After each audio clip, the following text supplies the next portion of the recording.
नमस्कार विद्यार्थी मित्रांनो, पुन्हा भेटत आहोत दुसऱ्या घटकासाठी। आपण पहिला घटक पाहिला, उतारा आकलन।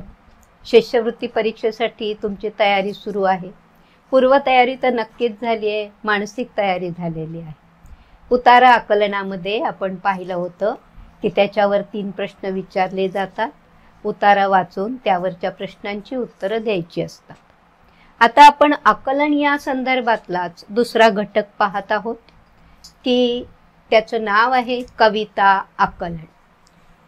आता मी मागेही तुम्हाला असं म्हटलं होतं, नेहमीच माझा विद्यार्थ्यांना प्रश्न असतो की आपण पहिलीपासून प्रत्येक पाठ्यपुस्तकामध्ये अनेक कवितांचा अभ्यास करतो, कविता वाचतो, परंतु त्यातल्या आपल्या किती लक्षात राहतात?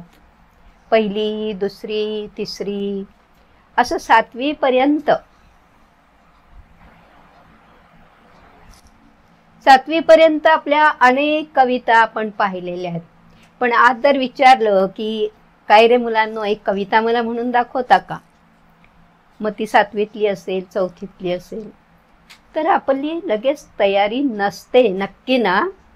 बघा, म्हणजे छान असेल तर छानच, मी म्हणून दाखवतो म्हटल्यावर मला अभिमानच आहे की पाठांतर फार गरजेचं आहे। कविता पाठ असलीच पाहिजे। कविता पाठ असली म्हणजे आपल्याला त्याचे खूप फायदे होतात। गायला येत असेल तर त्याहून सुंदर, छान वाचता येत असेल, आरोह अवरोह तरी छान, ती पण एक कला आहे।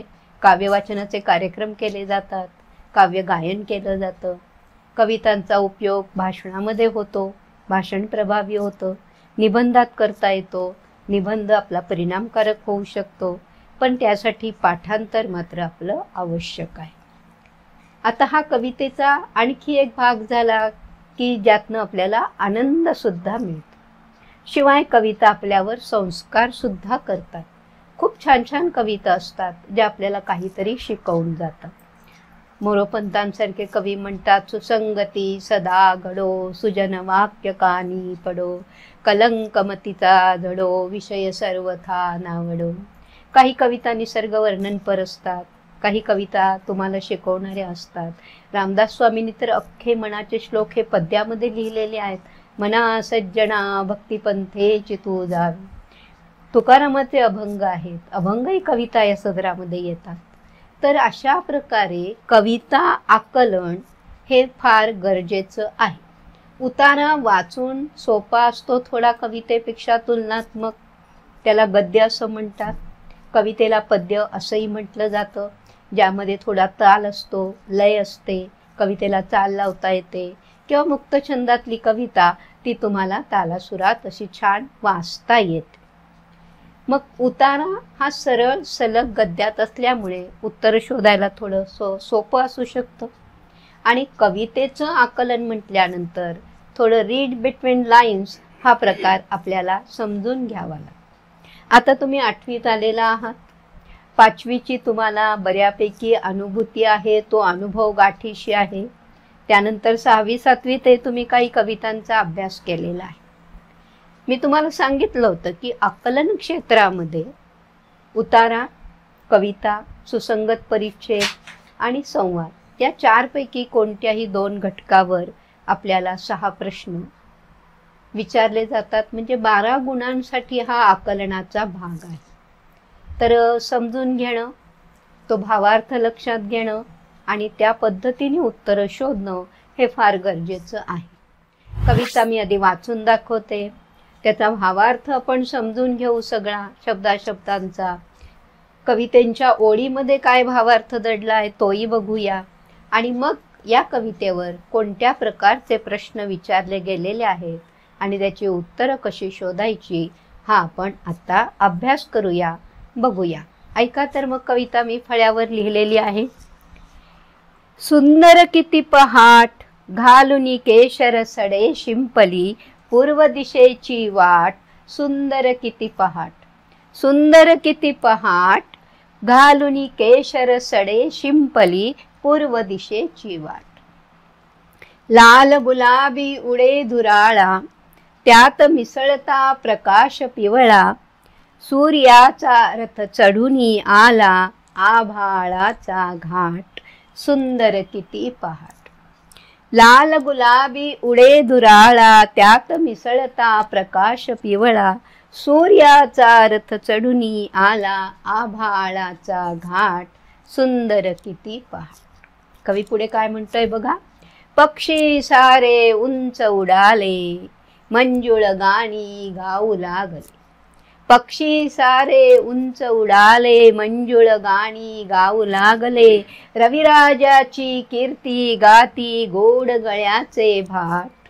रविराजाची कीर्ती गाती, गोड गळ्याचे भाट. सुंदर किती पहाट. सुगंध सगळा पाकळ्यातला, कळ्या फुलांनी पहा उधळला. सुगंध सगळा पाकळ्यातला, कळ्या फुलांनी पहा उधळला. चहू दिशास तो पसरित आला, वारा पाठोपाठ. सुंदर किती पहाट. सुंदर किती पहाट. घालुनी केशर सडे शिंपली, पूर्व दिशेची वाट. सुंदर किती पहाट. कविता तुम्ही ऐकलेली आहे, व्यवस्थित लक्षात आलेली आहे. बघूया कवितेचा भावार्थ काय आहे, कवितेत काय सांगितलेलं आहे, कवी काय म्हणतोय. जो न देखे रवी व देखे कवी असं म्हणतात. आणि कविता करण्यासाठी हृदय फार हळवं असावं लागतं असंही म्हणतात. आता व्हॉट्सअपवर तुम्ही खूप खेळता, बघता, निरीक्षण करता. सध्या तुमचा घरात बसून तोच उद्योग जास्त चाललेला असतो. फेसबुक असेल, व्हॉट्सअप असेल, आणि अभ्यासही शाळेचा सध्या या स्क्रीनवरच चाललेला आहे. त्यामुळे खूपशा कविता तुमच्या वाचण्यात आल्या असतील. गाणी तुम्हाला जास्त आवडतात, त्यातनं सिनेमाची गाणी पण आवडतात नाही का. पण तुम्हाला मराठी कविता पाठ करणं हे आवडायला हवं असं मी तुम्हाला आवर्जून सांगेन. आणि आजपर्यंत नाही तर इथून पुढे का असेना की माझ्या एक 5-10 कविता नक्की पाठ होतील ना महिन्या 2 महिन्यात, असा काहीतरी तुम्ही निश्चय करा आणि त्याप्रमाणे तुम्ही सराव कराल नक्कीच, अशी आशा बाळगते. बघूया कवितेचा भावार्थ काय आहे. किती सुंदर ही पहाट आहे. म्हणजे वर्णन कोणत्या वेळेचं आहे हे आपल्या लक्षात येतं आहे. पहाटेच्या वेळेचं वर्णन आहे. कशी असते पहाट. आकाशाकडे बघितल्यावर काय आहे. केशर सडे शिंपली, पूर्व दिशेची वाट. पूर्व दिशेला सगळीकडे केशरी रंग पसरलेला आहे. जे लोक पहाटे उठतात, जे विद्यार्थी पहाटे उठतात, बाहेर येतात आणि आकाशाकडे बघतात, त्यांना हे दृश्य नक्कीच दिसतं. अतिशय आल्हाददायक, मनोरम, रमणीय, मनाला आल्हाद देणारं हे दृश्य असतं. आता असं झालंय की फ्लॅटमध्ये आपण राहतो, दरवाजे खिडक्या बंद असतात, इमारती उंच असतात. त्यामुळे सगळ्यांनाच आपल्या घरातून हे पूर्व दिशेचं नयन मनोहर दृश्य पाहता येत नाही. पण त्यासाठी थोडं लवकर उठलात, पहाटे उठलात आणि सूर्योदयाच्या वेळी जर तुम्हाला तुमच्या घरातून न दिसत असेल तर बाहेर येऊन हे आभाळ बघायला काहीच हरकत नाही. फार सुंदर अनुभूती आहे. मनाला प्रसन्न वाटतं, ताजंतवानं वाटतं, टवटवीत वाटतं आणि अख्खा दिवस आपला मग एकदम सुंदर जातो. मग आता या ठिकाणी सुंदर किती पहाटेचं वर्णन आहे. अतिशय सुंदर पहाट आहे. आणि केशर सडे, कुठला रंग आहे पूर्व दिशेला. केशरी रंगाचा. आता केशर हा शब्द तुम्हाला माहिती आहे. केशर फार महाग मिळतं हे तर नक्की तुम्ही ऐकलं असेल. आई श्रीखंडात केशर घालते हे पाहिलं असेल. जाहिरातीतनं अमूलच्या केशर काय आहे हे कळलं असेल. आईस्क्रीममध्ये पण केशर पिस्ता शब्द ऐकला असेल. तर हे केशर कुठे पिकतं, काय पिकतं हा भौगोलिक विचार वेगळा आहे. पण माहिती असली पाहिजे केशर काय आहे, ते काय असतं. फुलातले पराग असतात. मग त्याचं वजन किती हलकं असतं, ते किती महाग मिळतं का, तर त्याची निर्मिती किती अवघड आहे. हा भाग आपल्या कवितेतला नाही आहे. पण एखाद्या शब्दाच्या अवतीभोवतीचा सारा जो इतिहास, भूगोल आहे, समाज आहे, शास्त्र आहे, ते तुम्हाला नक्की माहीत पाहिजे. ती कल्पना तुम्ही करून घेतली पाहिजे, तेव्हा ती कविता जास्त स्पष्ट होते. केशर पाण्यात भिजवलं, त्याच्या काड्या पाण्यात टाकल्या, दुधात टाकल्या की थोड्या वेळाने त्या केशराचा सगळा रंग त्या दुधाला किंवा त्या पाण्याला येतो. आणि तशी ती पूर्व दिशा आपल्याला सकाळच्या वेळी दिसते. पुढे काय म्हटलेलं आहे बघा, कवी काय म्हणतोय. लाल गुलाबी उडे धुरळा, नुसत्याच केशरी रंगावर थांबला नाही, आणखी ते आकाशाचे रंग कसे बदलत जात आहेत. लाल गुलाबी उडे धुरळा, कुठे लाल रंग कुठे गुलाबी रंग आहे, असं सगळ्या रंगांचं मिश्रण ते आकाशामध्ये दिसायला लागते. त्यात मिसळला प्रकाश पिवळा, कुठे कुठे पिवळ्या प्रकाशाची झाक सुद्धा त्याला येत आहे. सूर्य हळूहळू वर आल्यानंतर सूर्याचा रथ चढून आला, म्हणजे सूर्य हळूहळू जेव्हा वर येतो तेव्हा हा गुलाबी आणि केशरी रंग हळूहळू पिवळा होतो आणि मग सूर्य आभाळाचा घाट, आभाळाला घाट म्हटलेलं आहे आणि तो वर चढून येतो. आता घाट शब्दाचा अर्थही तुम्हाला कळला पाहिजे, नेमकं घाट म्हणजे काय. मग आपण 5वीमध्ये पाहिलं असेल, 6वी 7वीत पाहिलं असेल की डोंगरातून जो वळणाचा उंच रस्ता जातो त्याला घाट म्हणतात. म्हणजे वर जायचं असेल वळून वळून तर तो घाट, हे लक्षात आलं पाहिजे. मग घाट शब्दाचे आणखी वेगवेगळे अर्थ आहेत, ते जेव्हा संदर्भ येईल तेव्हा आपण अवश्य पाहूया की संपूर्ण ही पूर्व दिशा किती रंगांचं मनोहर मिलन तिथे आहे आणि ते कशामुळे झालेलं आहे इथं कवीने असं वर्णन केलेलं आहे. आणि अतिशय सुंदर शब्दात म्हटलंय, सूर्याचा रथ चढून आला. खूप सुंदर वर्णन केलंय, जणू काही सूर्य रथात बसलेला आहे आणि तो घाटातनं हळूहळू वर प्रकाश पिवळा पेरत येतो. पुढे कवी काय म्हणतो बघा, पक्षी सारे उंच उडाले, म्हणजे पहाट झाल्यावर कोणकोणत्या क्रियाक्रमाक्रमाने घडत गेल्या आहेत त्याचं वर्णन कवीने केलेलं आहे. पक्षी सारे उंच उडाले, मंजुळ गाणी गाऊ लागले, रविराजाची कीर्ती गाती गोड गळ्याचे. म्हणजे सूर्य बाहेर आलेला आहे आणि त्याची कीर्ती गाणारे हे भात आहे. पक्षी किती मंजूळ आवाजात आवाज करतात, प्रत्येक पक्षाचा आवाज वेगळा आहे. सकाळी उठून ऐका तुम्ही, चिमण्यांची चिवचिव वेगळी, साळुंक्यांचा आवाज वेगळा, पोपटाचा आवाज वेगळा, भारद्वाजाचा आवाज वेगळा, सुतार पक्षाचा आवाज वेगळा, सगळे पक्षी वेगवेगळ्या प्रकारच्या आणि त्यांचा तो किलबिलाट हा अतिशय मंजूळ असतो.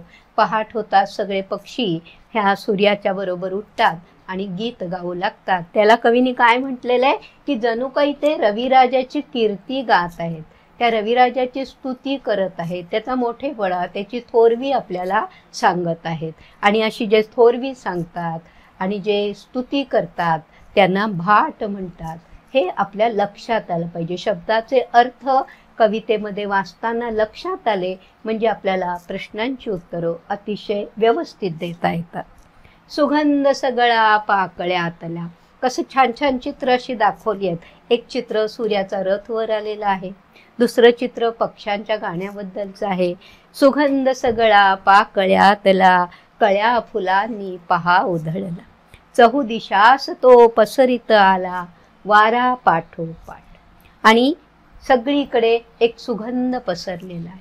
तो कोणी पसरवलेला आहे, ते काम कोणी केलेलं आहे, कशाचा सुगंध आहे, असं कवीने फार सुंदर वर्णन केलं. म्हणजे हे शब्दचित्र जेव्हा आपण वाचतो ऐकतो तेव्हा आपल्या डोळ्यापुढे ते अतिशय सुंदर असं नयनमनोहर दृश्य दिसतं. आणि म्हणून कवितेत सुरुवातीलाच असं म्हटलेलं आहे, सुंदर किती पहाट. ही सगळी सुंदर दृश्य आहे, ही मनमोहक दृश्य आहेत आणि त्याचं वर्णन कवीने केलेलं आहे. तर कवितेची साधारण मध्यवर्ती कल्पना तुम्हाला कळलेली आहे की या कवितेमध्ये पहाटेचं वर्णन केलेलं आहे आणि वेगवेगळ्या दृश्यांचं वर्णन केलेलं. एकदा संपूर्ण कविता वाचल्यानंतर त्याचा भावार्थ, त्याची मध्यवर्ती कल्पना आणि त्यातील वेगवेगळी दृश्य लक्षात आली की प्रश्नाचं उत्तर शोधताना फारशी अडचण येत नाही. आणि जेव्हा आपल्याला प्रश्न सोडवायचे असतात तेव्हा पुन्हा कविता डोळ्यासमोर ठेवून आपण उत्तर शोधायचे, हे पथ्य मात्र तुम्ही पाळलं पाहिजे. मी उतार्यातही सांगितलं त्याप्रमाणे प्रश्नांचं वाचन काळजीपूर्वक करायचंय. आता या कवितेवरचे विचारलेले प्रश्न आपण एक एक बघूया कसे आहेत ते.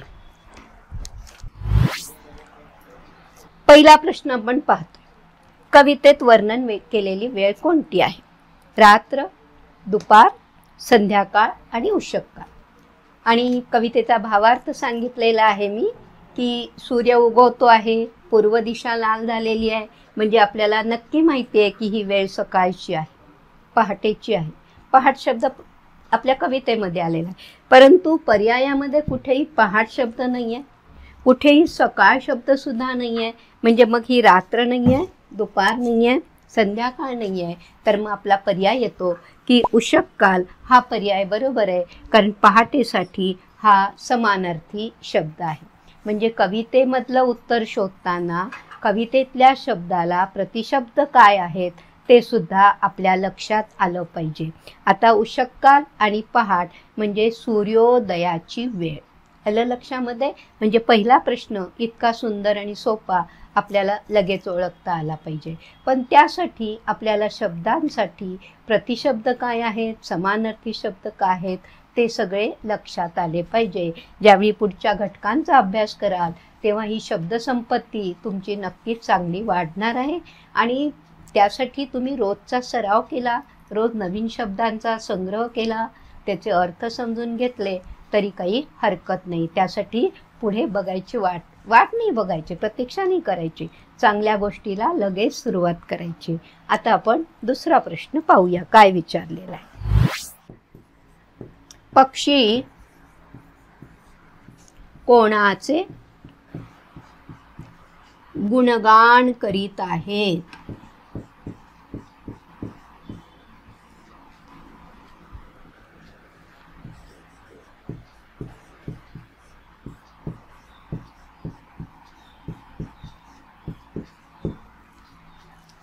प्रश्न समोर आहे. पक्षी कोणाचे गुणगान करीत? कविता ही तुमच्या समोर असतेच, आत्ताही आपल्या समोर ठेवलेली आहे. आणि भावार्थ पाहताना मी सांगितलंय, पक्षी सारे उंच उडाले, मंजुळ गाणी गाऊ लागले, रविराजाची कीर्ती गाती, गोड गळ्याचे भाट. आता इथं कीर्ती गाती असा शब्द त्यात आलेला आहे, परंतु प्रश्नात विचारताना म्हटलंय गुणगान करणे, स्तवन करणे, स्तुती करणे. हे लक्षात घ्या सगळं. म्हणजे असे शब्दांचे अर्थ लक्षात आले की उत्तर शोधताय. आता रविराजाची म्हटलेलं आहे. आपल्या पहिल्या याच्यात आपण पाहिलंय सूर्य आकाशाचा घाट चढून आलाय, म्हणजे सूर्यासाठीच हा रवी शब्द वापरलेला आहे.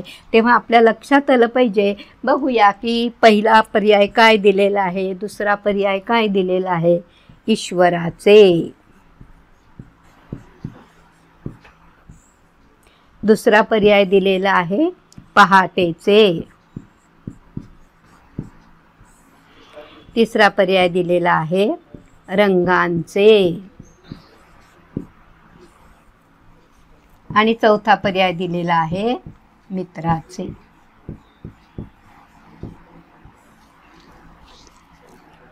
बघा पर्याय काय आहेत. कोणाचं गुणगान आहे? ईश्वराचं. दुसरं आहे पहाटेच, तिसरं आहे रंगांचे आणि चौथा पर्याय आहे मित्राचे. काय म्हटलेलं आहे? रविराजाची कीर्ती गाती. मग आता रवी हा शब्द कुणासाठी आलेला आहे हे लक्षात आलं पाहिजे. रवी म्हणजे सूर्य हे तुम्हाला माहिती आहे, पण सूर्य शब्द इथे परत पर्यायात कुठे दिलेला नाही. आता तुम्ही म्हणाल की पहाटेचं वर्णन आहे, पहाटेचं पण गुणगान आहे, पण प्रत्यक्ष काय म्हणतायत? मंजुळ गाणी गाऊ लागले, रविराजाची कीर्ती गाती. कोणाची गातायत? की या ठिकाणी ईश्वराची तर नाहीच नाही, म्हणजे सूर्य म्हणजे ईश्वर नव्हे.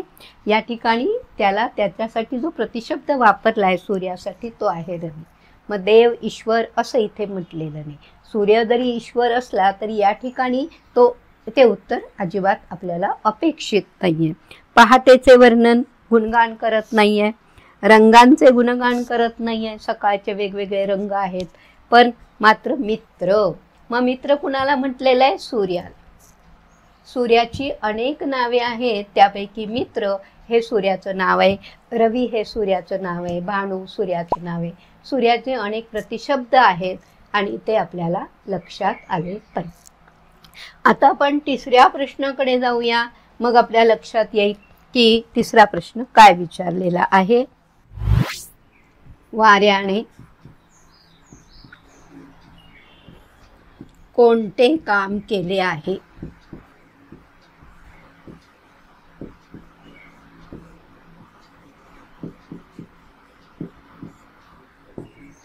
आणि त्याचे पर्याय काय दिलेत बघूया. पहिला पर्याय दिलेला आहे रंग भरण्याचे.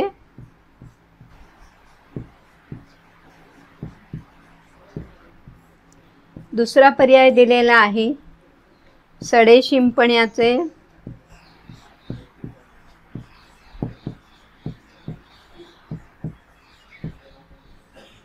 आणि तिसरा पर्याय दिलेला आहे प्रकाश पसरवण्याचे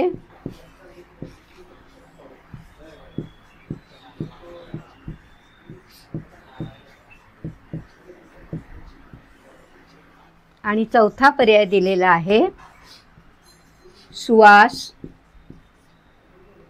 पसरवण्याचे।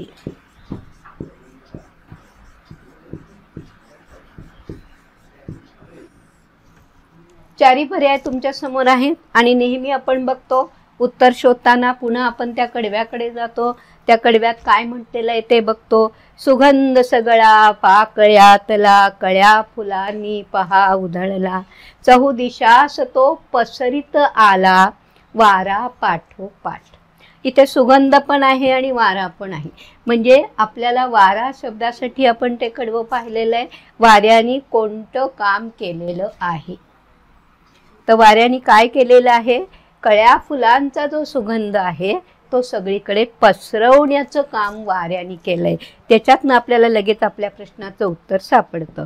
आता रंग भरण्याचे वरती आहे केशरी रंग आहे, पिवळा रंग आहे, म्हणजे कुठेतरी आपल्याला हे सगळे कवितेतले शब्द योग्य वाटतात, पण प्रत्येक हे काम करता हा दुसरा कुणीतरी आहे, त्याचं करते पण दुसऱ्या कुणाकडे तरी जात आहे। सडे शिंपण्याचं आहे, केशरी सडे शिंपलेले आहेत, तेही दुसऱ्याकडे। प्रकाश पसरवणे म्हणजे सूर्यवर आला केव्हा आणि प्रकाश पसरणारे पिवळा प्रकाश आपण पाहिलाय, परंतु सुवास पसरवण्याचे या ठिकाणी सुगंध शब्द आहे, मग सुगंधासाठी परत इथे प्रतिशब्द वापरलेला आहे। म्हणजे मित्रांनो तुमच्या हे लक्षात आलं असेल की 5वी पर्यंत कदाचित तोच शब्द कवितेतला आपल्याला येऊ शकतो, परंतु आपण आता मोठ्या इयत्तेत आलेलो आहे, आपला शब्दसंग्रह वाढलाय, त्यामुळे प्रतिशब्द त्या शब्दांसाठी आपल्याला माहीत असले पाहिजे किंवा त्या शब्दाचा जो अर्थ आहे तो लगेच लक्षात आला पाहिजे। तर सुगंध म्हणजे सुवास पसरवण्याचं काम वाऱ्याने केलेले, वाऱ्याने हे काम। आता हे 3 प्रश्न की या कवितेवर आणखी काही प्रश्न विचारले जाऊ शकतात का? नक्कीच बऱ्याच प्रकारचे अजून प्रश्न विचारले जाऊ शकतील। पहिला प्रश्न असा असू शकेल, या कवितेला योग्य शीर्षक कोणते द्या? मग सूर्योदय असेल, सुंदर पहाट असेल। आता योग्य हा शब्द फार महत्वाचा आहे, सगळे लागू होत असतील पण त्यातलं त्यात उचित कोणतं आहे? सूर्योदय आहे, सुंदर पहाट आहे, आता उषक्काल नुसतं असं असू शकेल किंवा सुगंध असंही असू शकेल किंवा रंगीत पहाट असंही असू शकेल। आता ह्याच्यामध्ये रंगीत पहाट असली तरी ती सुंदरच दिसते रंगीत असल्यामुळे, म्हणजे नुसतं रंगीत पहाट आपल्याला अगदी उचित वाटत नाही। उचित आणि योग्य शब्दाकडे लक्ष दिलं की सगळे जरी तुम्हाला बरोबर वाटले तरी आपल्या ते लक्षात येऊ शकतं। तर या प्रकारे म्हणजे सुंदर पहाट हे शीर्षक असतं। दुसरा आणखी प्रश्न असा विचारला जाऊ शकतो विद्यार्थी मित्रांनो की सूर्य उगवल्यानंतर कोणकोणते दृश्य दिसले? मग त्यात 4 पर्याय दिले जातील, कोणतं दृश्य दिसलं नाही असाही प्रश्न विचारतील, किंवा पहाटेच्या वेळी किती दृश्यांची यात नोंद केलेली आहे, पहाटेच्या वेळी दिसणारी किती दृश्य यात सांगितलेली असंही वर्णन केलं जाईल, किंवा प्रतिशब्दावर प्रश्न विचारले जातील, कोणते कोणते शब्द आहेत तिथे। आणखी एखादा प्रश्न असाही विचारला जाईल विद्यार्थी मित्रांनो की लक्षात आलं पाहिजे की मी जसं म्हटलं की किती क्रिया घडल्या, हे जसं आहे त्यात पक्षी उडाले ही पण क्रिया होऊ शकते, मंजूळ गाणी गाऊ लागली ही दुसरी क्रिया होऊ शकते। बघा म्हणजे ती क्रिया सुद्धा आपल्याला मोजता आली पाहिजे। कळ्या पाकळ्या या पण उमललेल्या आहेत आणि त्यांनी सुगंध पसरवलेला आहे म्हणजे बाहेर गेलाय, मग वाऱ्याचं काम काय, म्हणजे त्या क्रिया मोजताना आपलं लक्ष पाहिजे। त्याचबरोबर असाही प्रश्न येऊ शकतो की कवितेमध्ये किती रंगांचा उल्लेख आलेला आहे, मग केशरी रंग आलेला आहे, लाल रंग आलेला आहे, गुलाबी रंग आलेला आहे, पिवळा रंग आलेला आहे, म्हणजे आपल्याला ते रंग सुद्धा व्यवस्थित मोजता आले पाहिजे।